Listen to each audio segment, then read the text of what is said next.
அன்பு நண்பர்களுக்கு வணக்கம். பழமொழி 400 பதிவேற்றம் 314 பாடல் 312.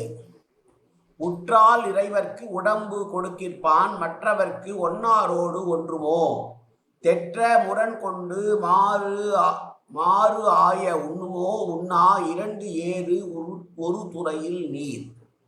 பொதுவாக சொல்வார்கள் ஒரு உரையில் இரண்டு கத்திகள் இருக்க முடியாது என்று.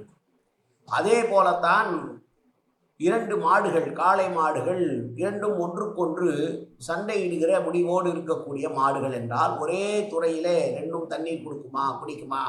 குடிக்காதல்லவா?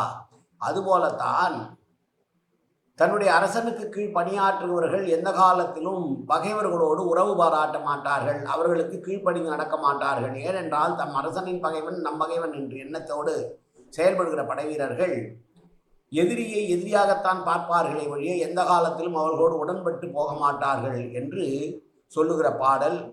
பகைவரார் கீழிருக்கப்படாது இருப்பதே படையின் இயல்பாம் என்று சொல்லுகிறார்.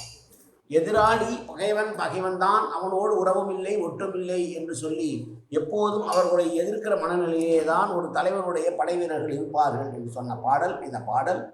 படை வீரர் வரிசையிலே இரண்டாவது பாடல் இது. மீண்டும் பாடலை பார்க்கலாம். உற்றால் இறைவர்க்கு உடம்பு கொடுக்கிற்பான் மற்றவர்க்கு ஒன்னாரோடு ஒன்றுமோ தெற்ற முரண் கொண்டு மாறு ஆய உண்ணுமோ உண்ணா இரண்டு ஏறு ஒரு துறையில் நீர்.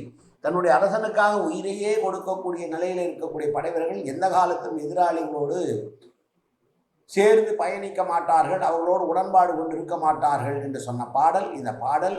நன்றி, வணக்கம்.